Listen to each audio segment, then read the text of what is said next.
panig sa katotohanan, panig sa bayan. Karong adlaw sa Maayong Buntag, Mindanao. Pinakaunang Science Discovery Center sa Davao City, abli na.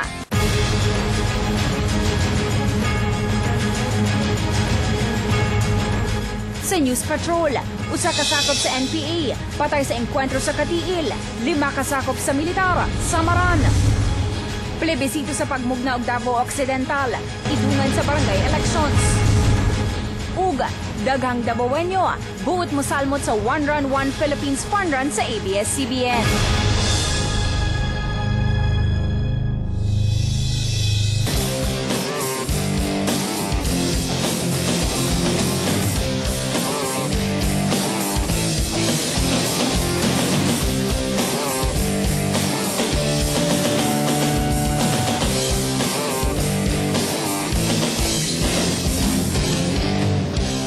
Maayong buntag ka pamilya, maayong buntag ka barkada, maayong buntag ka na, maayong buntag Mindanao, maayong buntag ka pamilya, maayong buntag ka barkada. Mga kapamilya, petsa 2 sa Oktubre tuig 2013, busa bangon-bangon na ug dungan natong sugato ng adlawng Miyerkules ug usa ka Maayong Buntag, Mindanao! Good morning sa itong mga kapamilya. Ug tutog na kay daghan tagi-andam karong adlaw. Labi na kay naapod si Claude sa kababa.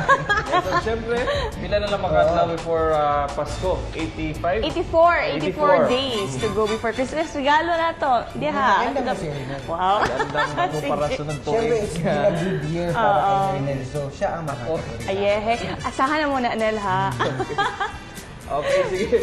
Siyempre mga kapamilya, good news usa ta kay sama sa mga milabay nga eleksyon na gideklara pod sa Malacañang ang Oktubre 28 nga non-working holiday alang sa barangay ug SK election. Ayan, base sa Proclamation number 656, importante nga matagaan o oportunidad ang mga tao nga mo-appeal sa eleksyon ug i-exercise ang ilang right to vote.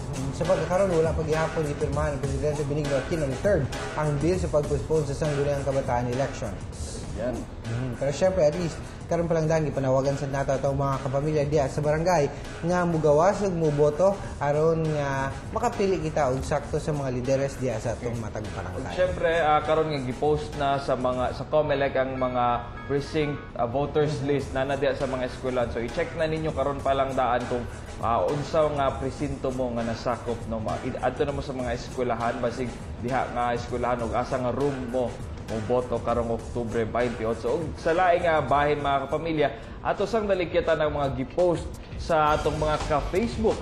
Sama na lang ni Trixie Dodds Harmony nga nagpakita sa pinasahig nga selebrasyon sa Math and Science Month sa Kalina National High School. Ayan, gibida sa mga estudyante ang creative costumes ug outfit nga gawa sa mga recyclable material sama sa plastic ug papel ug duna sa sayaw ang matag departamento awit ingon man tula.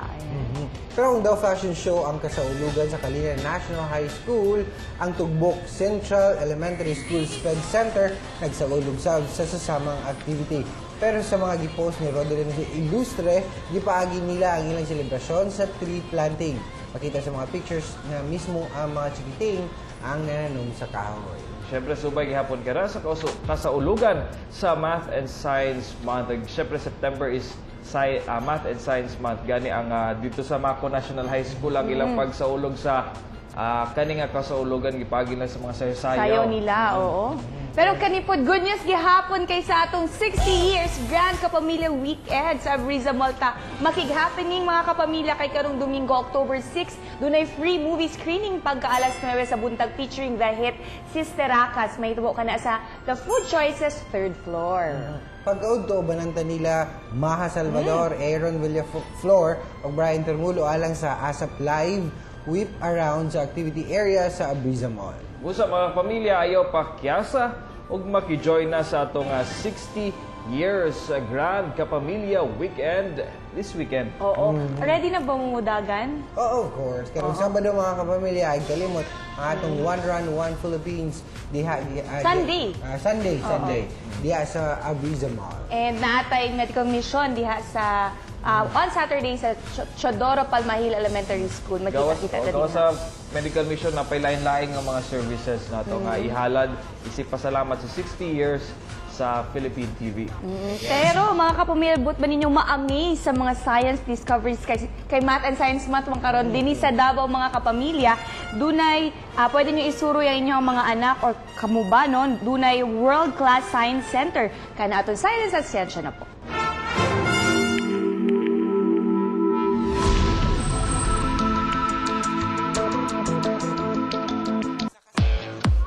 September is Month and Science Day. Busa, usa ka adlaw una natapos ang kasaulugan. Formal nang giablihan sa publiko ang pinakaunang Science Discovery Center sa tibuok Mindanao. Ug makita kini sa SM Lanang Premier. Sa sulod, makahinganga ang managlahing interactive gallery and activities. Sama na lang ni ining daw parte lang sa balay. Pero imo di ay nga ma-experience ang linog. Pinaagi ni ini, mas mahibalaan nimo kung unsa ka kusog ang matag intensity sa linog. Kining footprint sa salog, musiga kung tamakan. Pinaagi ni ining gitawag nga walking tower. Imong masayran niya sa impact sa imong pagtunob. Makaproduce kini og kuryente. Busa, nalingaw. Dili lang ang iyang anak, hasta nasab si Melanie. Sa ilang first-time experience, ingon man pagtuki sa siyensya. Makita gid siya nga daghan siyang ma-experience dili lang through sa books kundi na pud siya ma-learn through sa playing o ma-enjoy pud siya. Daw surgeon sab ang mga grade 7 students. Samtang nag-oopera sila sa ilang murag pasyente na sab. Kailang hinay-hinay nga ginakuha ang mga internal organs. Mutingog manggod kini kung matarog. Informative po siya. Kasi pwede pong ma-apply into to life po. We can learn more pa po kasi. Aron mas mailan pa ang lain-laing planeta sa atong solar system, dinhi na ma-experience sa mga estudyante sa world-class digital planetarium. First of all, it's not just the interactive exhibits that we brought here to Davao. It's also the DigiStar Planetarium. Growing up, yung sa Manila, meron tayong planetarium doon, di ba?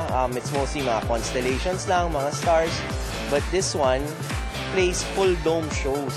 So it's like really watching a movie in a 360-degree area. So kahit sa likod ka tumingin, ganyan, sides, there's content that's happening. Busa, inay sa gadgets na lang nakatutok ang inyong mga chikiting o di kaha sa arcade magtambay. Pinaagi sa Science Discovery Center. Dili lang sila mag-enjoy sa mga activities.